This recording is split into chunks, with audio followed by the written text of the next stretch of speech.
Alright, once again given another article. Maura Murray. This damn thing has so many loose ends, as investigators would call it. It's ridiculous. Loose ends. Loose end after loose end after that end, this, over there, over here, up there, that way, over there. So many different. I just got two more things up that I got from Reddit. And everybody's about this new timeline thing. If you want to go through this as I'm speaking, start reading, and I'll go over it anyways, but my thoughts and theories on this. People keep talking about the timeline and how either Cecil was late or what made his report late.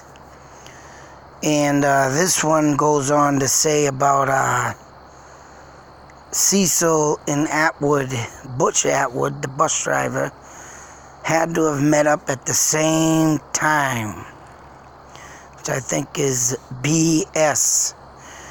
I mean, this goes on for various, you got the 4 or 5 minutes, 1, 2 minutes, two numbers, 2.5 second minutes. The accident happened at 2:25, 2:32, 2:31. There was a Faith Westman. I don't even believe I remember that name. But I have to go back in that report. Cecil's report. Or the dispatch call. I thought it was another woman, but I don't remember this one. Maybe it was there, I don't know. And this one goes on to say that Butch Atwood was on scene longer than Faith Westman was on the phone. And I mean, it also, as you keep reading, goes on to say about how long the call between dispatch and this Faith woman was going on. And, I want to know one thing. Now, if this woman was on the phone up until the point until Butch got there, or up until the point, or Butch was already there, and she didn't, I want to know one thing. If these people saw this and these people called, cut out all the middle chase of this stupid timeline. If these people saw the accident, these people called, give me one good reason why these people did not continue to keep looking out their goddamn window. And if you keep reading, I'll keep scrolling.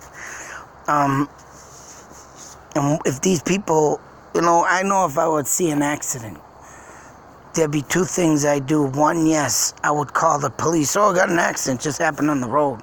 This is only common goddamn sense. Two, unless, you're someone that's very frightful of going out and communicating with someone, I personally would go out there and ask them if they need help. Now, I know you could think about things like, you just was in a terrible crash, but this is a way a setup is when people go to rob people, you could think that way. Or you can think, I got to get out there and maybe help someone. Or you can think that, whoa, wait a minute, I don't know these people. Or what if there's, serial killers, all this type of stuff that you can go about thinking in your mind. What is this? What is that? What is this? So, to me,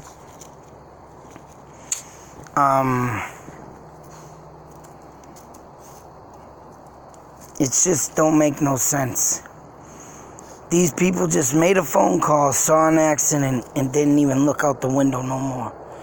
They just stayed in their house, and then they said that they saw the tow truck. Oh, they did say that they saw the cops. But what were they doing in between the time that this was all happening? I definitely would be the type of person that would be looking out that window. So, common sense, if someone happened to drive by and happened to be a goddamn serial killer, is right.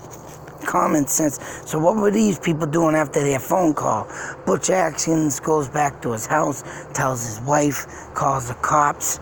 I can understand him because he already talked to Maura. And, that leads me to say, what the hell do these people think that he's doing and has the time? And here we go again with the time.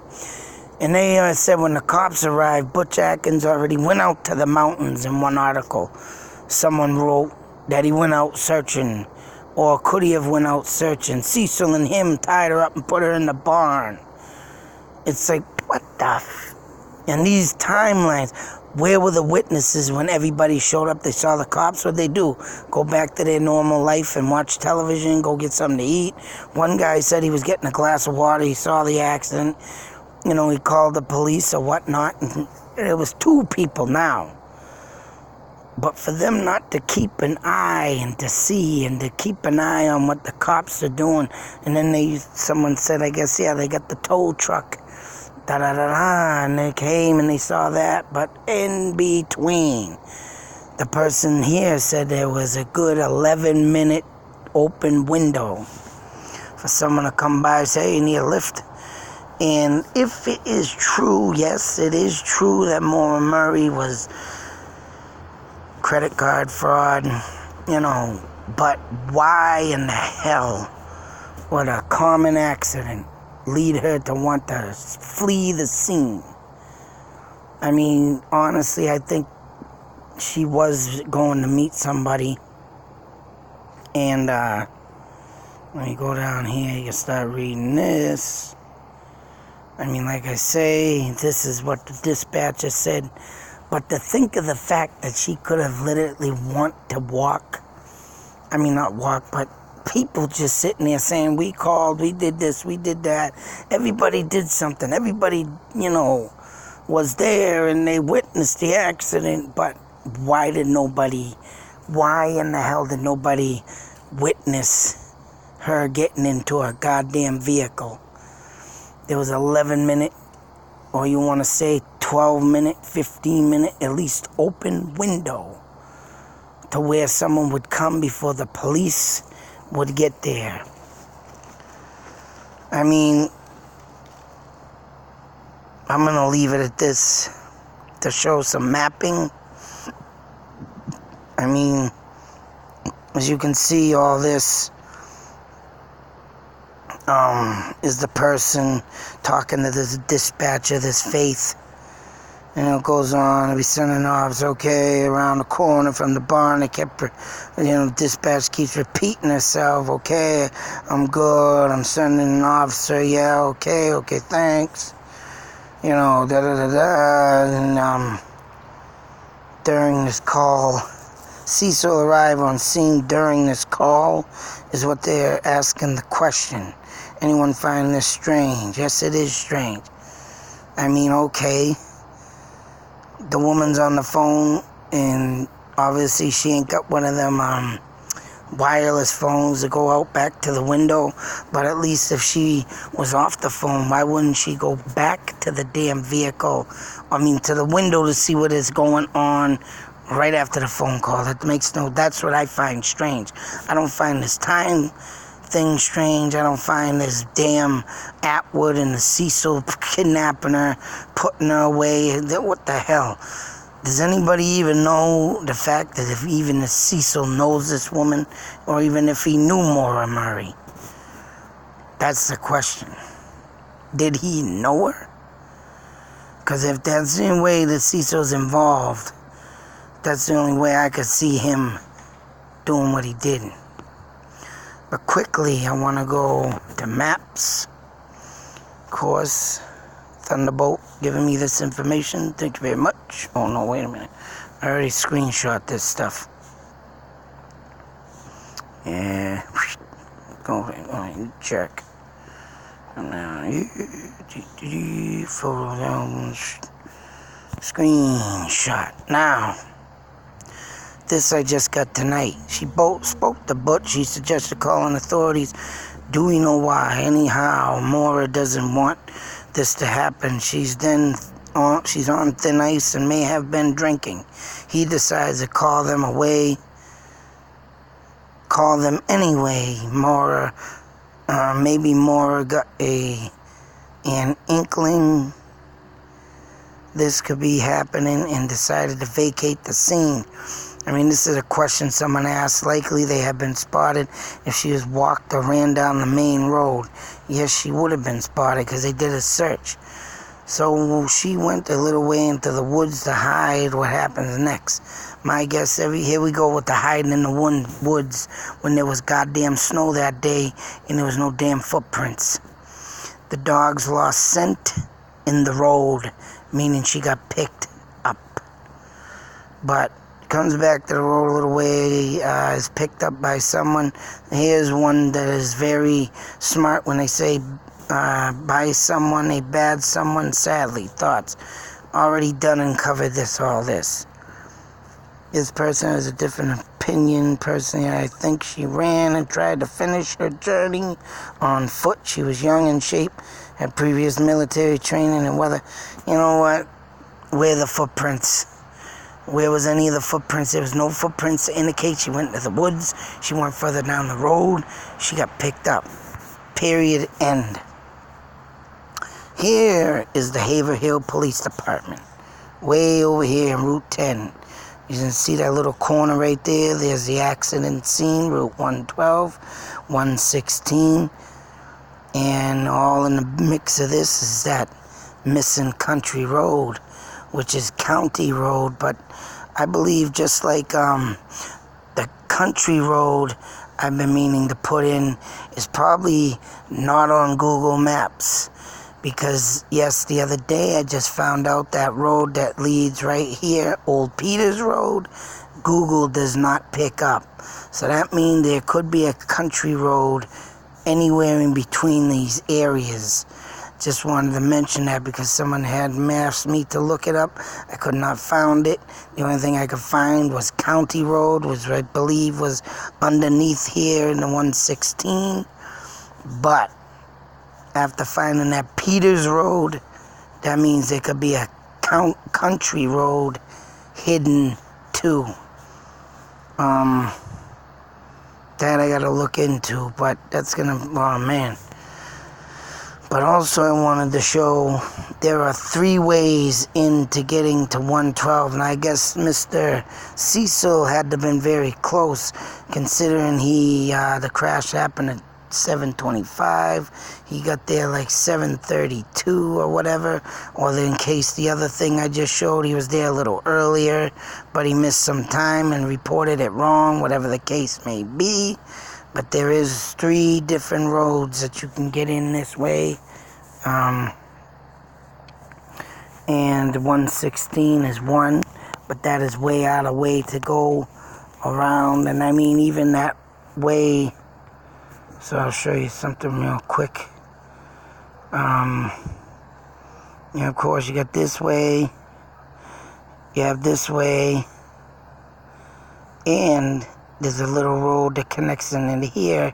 There's a loop road here. It loops around and this connects into it. And you got Peters Road here. But this one leads right over by the crashing. And all depends where he was. He did get there early. He could have been up in this area maybe. I want to say if he got there quick. But as you can see, if he was to go this route, it would have cut right over in a shortcut. He could have got there by the time, took that right to the barn and been right there.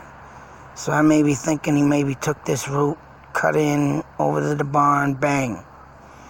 This way would have been too long, this way too long, but there is a middle route. So I mean, just to show that, just in case anybody wants to know how he, or the timeline say so. Which I can't get over that crap with the timeline. Everybody's all worried about the timeline when they should be worrying about who the hell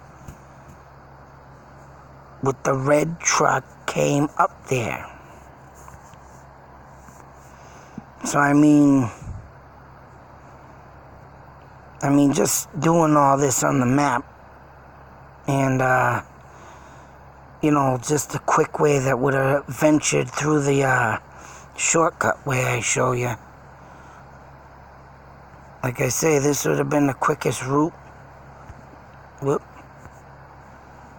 Let me show this because that's a smaller version I took. Yeah, right up and through this area with a loop. There, connecting, whatever. I mean, to me, that would have been the shortest way that he could get there and bang a right, get to the crash scene. But I mean, it's, this time thing and the time thing is just ridiculous. I don't know what the hell people keep talking about the time. Who cares how fast or how late he got there or whatever the case may be? There's so much going on in an officer's mind at this point. Sometimes time gets a little But, there's another thing that came up. Right here. I gotta look into this man. But Israel Keys ever actually investigated by local investigators after he was caught in 2012. I know apparently, supposedly in Salt Lake City at the time of her disappearance, he was apparently, supposedly, but face that he called New Hampshire his stomping grounds. Just seems obvious to me how a person think he's connected in the Suzanne Lyall case in Albany, New York. Another man I gotta look into, but if that's the case, there's only one thing that could lead him to any of this is if he owned a red pickup truck. And supposedly this guy calls New Hampshire stomping grounds. But right, I gotta see where this Suzanne Lyall is, Lyall or whatever that, Lyall. Because this could be like the one up in Vermont there at the Black Lantern Tavern. She was another woman that was car near a barn type thing. I think, the barn was a mile away, half a mile or so, maybe not even a mile away from the bar she worked, and the car was parked there. Back then, I think the person parked there, walked to the bar, hid in her car, and the reason why she backed into that thing like it was is because she was trying to escape, but the person jumped out in the back of the seat, brought her there, and tried, she probably tried escaping and ramming the car, but unfortunately she didn't make it because her car was there and she wasn't. But this, another thing. That's my case, that's my thought and theories on that case. So the only thing that would link this guy, if this would be a new thought and theory, is if this man owned a goddamn red pickup truck, then I would put him in. But I gotta look more into this guy, see what he's all about. Other than that, that's what I'm going over with all this. And like I say, the timeline is getting stupid. Everybody keeps talking about this timeline. And like I say, everybody keeps overlooking and forgetting about that 112 dirtbag. Because he had a ticket up there 2 days or a day after. Come on, people, what's he doing up there? I mean, that's the only thing that makes me run back to that man is that damn ticket that he had on his video, and then he just deleted it, and he was never fully investigated. I mean, he's getting tortured, I believe, but to see if he breaks, that man ain't gonna break. He's taking pride into his trophy. But to have that ticket right after that and know about this, how would he know about that 2 days or a day after? I mean, if the news did spread like wildfire and then she's missing, and it came out that fast, and I could see he ran up there and got the ticket just to be a sick, demented shit and do his other video. Stupid smuck. I don't know. That's my thoughts and theories tonight. New different things I gotta check into, and like I said, a lot of as the investigators say, loose ends. Insane. Just insane. Be safe, take care, beware. Out.